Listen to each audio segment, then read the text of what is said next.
সবাই ঐক্যবদ্ধভাবে এই দেশকে গড়ার চেষ্টা করি। ইসলামী আন্দোলন বাংলাদেশের সিনিয়র নায়েবে আমির মুফতি সৈয়দ মোহাম্মদ ফয়জুল করিমের স্ত্রী তসলিমা আক্তার পেশায় গৃহিণী ও ব্যবসায়ী।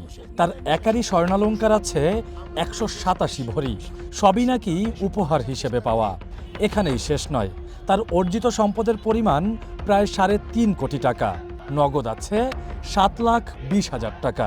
তবে এ সবই হয়েছে গত 7 বছরে, কারণ 2018 সালেও তসলিমার অস্থাবর বা স্থাবর কোনো সম্পদ ছিল না। বরিশাল 5 আসনে মনোনয়ন প্রার্থী সৈয়দ মোহাম্মদ ফয়জুল করিমের নির্বাচন কমিশনে জমা দেয়া হলফনামায় পাওয়া গেছে এমনই চমকপ্রদ তথ্য। গত 7 বছরে শুধু যে স্ত্রীর সম্পত্তি বেড়েছে তাই নয়, হাতপাখা প্রতীকে নির্বাচন করা সৈয়দ মোহাম্মদ ফয়জুল করিমের স্থাবর অস্থাবর সম্পদও বেড়েছে কয়েক গুণ। 53 বছর বয়সী কামিল ফিকা পাশ করা ফয়জুল করিমের পেশা শিক্ষকতা ও দাওয়াত। হলফনামায় দেখানো তার আয় করা অস্থাবর সম্পদের মূল্য 33,13,223 টাকা, যার মধ্যে নগদ রয়েছে 31,12,047 টাকা। অ্যাপার্টমেন্ট ভাড়া বাবদ বছরে আসে 3,22,000 টাকা। আর ওয়াজ বা মাহফিল থেকে বছরে মাত্র 4 লাখ টাকা আয় করেন তিনি।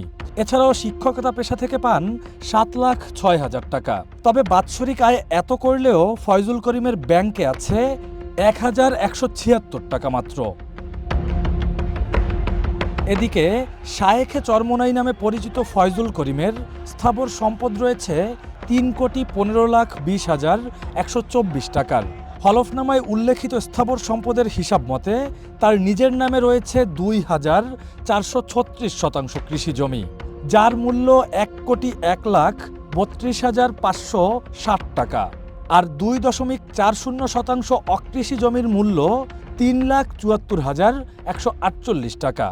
এছাড়াও উত্তরাধিকার সূত্রে পাওয়া অস্থাবর সম্পদের মধ্যে রয়েছে 1,060 শতাংশ কৃষি জমি এবং 37.60 শতাংশ অকৃষি জমি, যা টাকার অঙ্কে দেখাননি তিনি।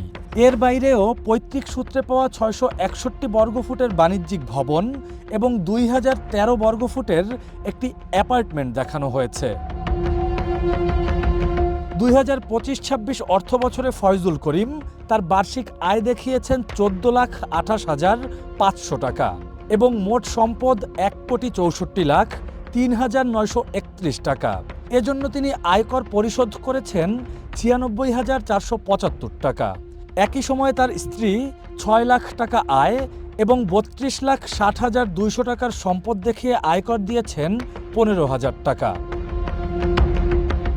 বরিশাল সদর ও বাকেরগঞ্জ এই 2 আসনে তার প্রার্থিতা এবং এই বিপুল সম্পদের হিসাব স্থানীয় ভোটারদের মধ্যে কৌতূহল সৃষ্টি করেছে। বিশেষ করে স্ত্রীর নামে বিপুল সম্পদের হিসাবে ভোটারদের চক্ষু চড়ক গাছে। Rakibul Rahat, one news, Dhaka.